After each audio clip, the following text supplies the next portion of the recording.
Peter Božič and the question of authentic theatrical avant-garde in Slovenia in the second half of the 20th century. And I'll really try to be short. By leaning on the research of Sasha Brut, Iris Miller and Tomasz Božič, I will address the following questions. How is Božič positioned in the European avant-garde movement? How did Božič's background and experiences influence the thematic focus of his plays?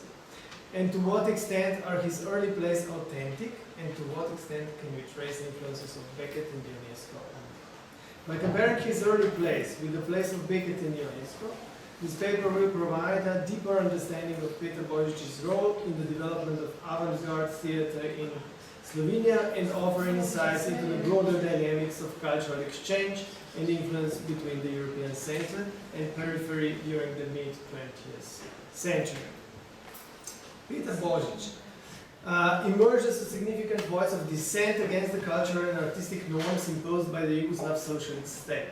Following World War II, Yugoslavia under Josip Broz Tito promoted a cultural narrative rooted in social and socialist realism, characterized by its optimistic portrayal of the future, glorification of communist ideals, and clear moral distinctions. So as Peter Božič remembers in 1985, you have the citation here. Božič's early plays, Zasilni izhod, Fire Exit, Križišče, The Crossroads, and Vojaka Jošta, There is no soldier, Jošt, written between 1957 and 1961, stand in stark contrast to this uniformity. His writing rejected the glorification of the future and the simplistic moral binaries prevalent in socialist realist art. Instead, his works explored themes of disillusionment, existential angst, and used a fragmented form. Božič explains this turn on his thoughts of the lesson by Eugene Ionesco. The citation here. This divergence from the official artistic doctrine can be traced back to Božič's personal experiences during the war, particularly his displacement to Dresden, Germany, and the harrowing exposure to bombings in the civilian suffering at the age of 13. These experiences shattered his previously held values and influenced his view of the world, prompting him to adopt a rebellious and often schizophrenic stance in his artistic expression. For Božič, the world was not one of clear ideological victories, but rather a space marked by moral ambiguity, chaos, and uncertainty. Although Božič claimed that his early work was primarily shaped by his life experiences rather than direct artistic influences, it is evident that his plays resonate with the broader currents of the European avant-garde. Božič's theatrical style exhibits affinities with existentialist thought and the theatre of the absurd, aligning him with the likes of Samuel Beckett and Eugene Ionesco. He explicitly acknowledged the impact of Ionesco's The Lesson on his play Vojaka Jošta, indicating that he was not entirely isolated from the influence of European avant-garde movements. Furthermore, his dramatic works echo the existential despair and absurdity found in Beckett's Waiting for Godot and Endgame, although Božič's engagement with these themes is rooted in his unique historical and cultural context. To further understand Božič's position within the avant-garde, we can draw on Sasha Brut's theoretical insights from his chapter Revolution Reconsidered, the three avant-garde traditions from the book presented yesterday. Brut argues that the historical avant-garde was revolutionary not merely because of its stylistic innovations, but because of its active engagement with history. According to Brut, the avant-garde discovered the art could serve as a space where the fabric of history, past, present and future, could be rewired aesthetically. This perspective frames the avant-garde as a dialectical force capable of making its own history, much like the revolutionary subject in Marxist thought. We have a citation of Sasha Brut here. Applying Brut's theory to Božič's work, we can view Božič's early plays as part of this revolutionary avant-garde tradition. His dramas not only deviated from the formal and thematic constraints of socialist realism, but also challenged the teleological vision of history promoted by the Yugoslav state. By presenting the world without clear heroes, where existential despair and absurdity took center stage, Božič rewired the narrative of his contemporary society. His plays reflected a fragmented post-war reality that stood in opposition to the official narrative of progress and ideological purity.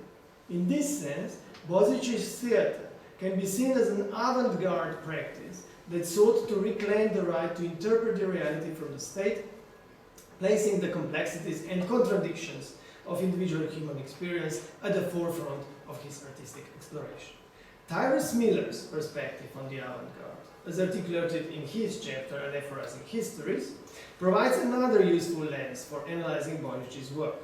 Miller suggests that the avant-garde is characterized by both repetition and innovation, implying that the narrative of the avant-garde is not linear, but rather operates as an anaphora, a rhetorical figure that involves the repetition of certain forms or ideas in new contexts. Miller argues that the avant-garde cannot be understood solely as a progressive movement. Instead, it must be seen in relation to the broader socio-political context that shaped its development. This approach recognizes that avant-garde practices are not isolated phenomena, but are deeply embedded in specific historical and cultural circumstances. Applying Miller's theory to Božič's theatre highlights the interplay between innovation and the socio-political context in shaping his avant-garde expression.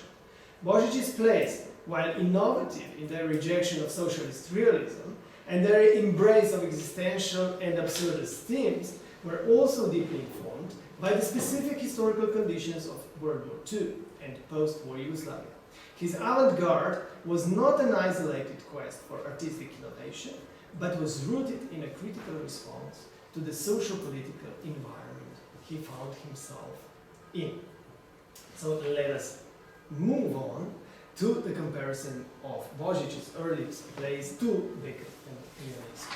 Samuel Beckett's plays, Waiting for Godot and Endgame, share a striking thematic and stylistic resonance with the early plays of Slovenian playwright Peter Božič, despite Božič's later denial of Beckett's influence. And here's the quote of Peter Božič. Although it is unlikely that Božič had seen or read Beckett's work prior to his own creations, Zasedanje Izhod and Gledališče that were written in 1957, both writers conveyed a similarly bleak worldview characterized by a profound sense of pessimism and existential void. This commonality reflects their broader philosophical engagement with themes of meaninglessness, the passage of time, and the interdependence of human relationships. Both Beckett and Božič engage with a sense of existential emptiness that permeates their characters' lives. In Waiting for Godot, Vladimir and Estragon wait endlessly for the arrival of the mysterious Godot, who never comes, embodying the futility of human hope and the absence of inherent meaning in life. Božič's plays, like Beckett's, are also steeped in a sense of despair and futility. The Fire Exit depicts a rag picker, a salesman and a young lady who are trapped in an underground shelter and seek a way out. The salesman and the lady believe that the rag picker knows the way out, and they try to convince or force him to leave. He, however, is trying to explain to them that there is no point in escaping as there is no meaning in this world. At the end, it turns out it was just a drill, but the characters seem to have stepped into another reality.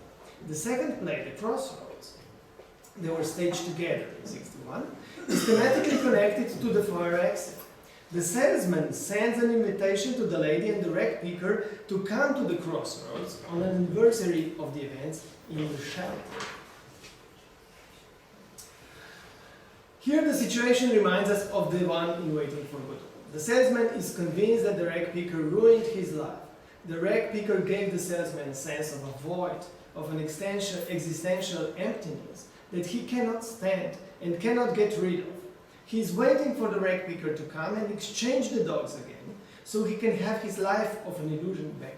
However, at the end the stranger comes and, similarly to the boy in Godot, announces that the rag picker is not coming. This shared vision of a void, an absence of purpose or fulfillment, connects the works of both playwrights, suggesting a universal human condition that transcends specific cultural or temporal contexts. Beckett and Božič both experiment with the form and structure of their plays, deliberately breaking away from the traditional narrative and dramatic conventions to emphasize the emptiness and absurdity of their characters' lives. The plot is essentially non-existent. The play revolves around the act of waiting, with dialogue that loops back on itself and actions that are repetitive. The characters are confined to closed spaces, symbolizing both their physical and existential entrapment. This lack of conventional progression underscores the static nature of the characters' existence. Their characters similarly lack depth and traditional sense. They represent archetypes or existential conditions rather than fully fleshed out individuals. This lack of clear identity reinforces the themes of alienation and the absence of intrinsic meaning. Like Beckett, Božič's focus is not on character development in the conventional sense, but on the portrayal of a universal human experience of emptiness and disillusionment. When writing There is no soldier, Jost, Peter Božič was and these are some photos from the far axis and the crossroads.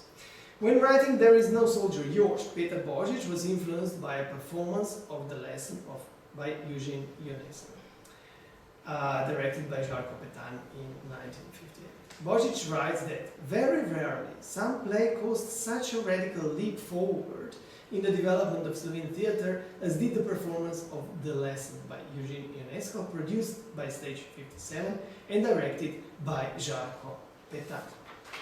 The characters are no longer judged according to their ability to align their lives to the main idea, but rather are portrayed as people who use the idea in order to satisfy their personal needs. This radically different approach to the content that was mirrored also in the fragmented form, where plot, characters and dialogue fall apart, are interchangeable and repetitive, was a starting point for Božič when he was writing his last early play. Furthermore, he wanted to radicalize the presentation of void and emptiness. In 1985, he writes, and I quote, "The basic difference between Ionesco's play and There is no soldier, Jost, can be found in the fact that Ionesco uses the idea in already mentioned way, while Božič dismisses it altogether. An idea is simply absent from this play. Instead, there are a number of relationships between the characters that do not differ in any way, not even in the sense that the characters would be conscious of their own motivations. The latter was achieved, as Božič says, by a special former principle of action, namely by using a mise en abîme, the action that repeats itself in different contexts all the time. Actions are repetitive and interchangeable. A carpenter, Jost, is being proclaimed dead and a hero, but he is alive and protesting against it. A master kills his servant every day, but he is still alive, etc. Božič approaches the theme of heroism, the main theme of the mainstream playwriting at the time, with irony. It represents it as a how form, as the society proclaims Jost for a hero in order to address its own conflicts. The characters seem to be completely interchangeable and thus have no identity. The dialogue is meaningless and falls apart. So let me conclude. Peter Božič's three early plays reflect a complex interplay between local socio-political and cultural frameworks and broader European avant-garde movements. This interplay is similar to the one analyzed by Tomáš Toporišič in the case of retro avant-garde in Slovenia, and I quote Tomáš here. They, so the historical avant-gardes, eclectically assimilated some foreign ideas into their own cultural frameworks and added specific features. Similar procedures were at work during the period of the 1980s and 1990s, with the eclectic retro avant-garde artistic characteristics of the postmodern politicized art like Neue Slowenische Kunst and its collectives Erwin Leibach and sisters Scipio Nasice. Božič's theatre, much like Beckett's and Ionesco's, embodies a deep sense of existential despair and moral ambiguity. However, his work is not a mere imitation of the European avant-garde, but a distinctive response to the historical and cultural milieu of post-war Slovenia. The thematic content of Božič's plays is deeply rooted in his personal experience, which had a profound impact on his worldview, driving him to question traditional values and the ideological narratives propagated by the use of state. This connection to his personal history differentiates Božič's work from that of his Western counterparts, making it uniquely Slovenian and particularly relevant within the specific socio-political context of Yugoslavia. Furthermore, the comparison of Božič's plays with those of Beckett and Ionesco shows that his theatre is distinguished by its direct engagement with the socio-political issues of his time. His works do not merely echo the stylistic innovations of the European avant-garde. They actively participate in a dialogue with the historical and cultural realities of Slovenia, making his contributions to the avant-garde both contextually grounded and innovative. In summary, Peter Božič's early plays represent a significant and unique chapter in the development of avant-garde theatre in Slovenia. His works are a testament to the power of theatre as a medium for socio-political critique and cultural expression, blending personal experience with broader existential and absurdist themes. Božič's legacy within the avant-garde movement is one of rebellion, context and influence, positioning him as a critical figure in the history of Slovenian and European theatre.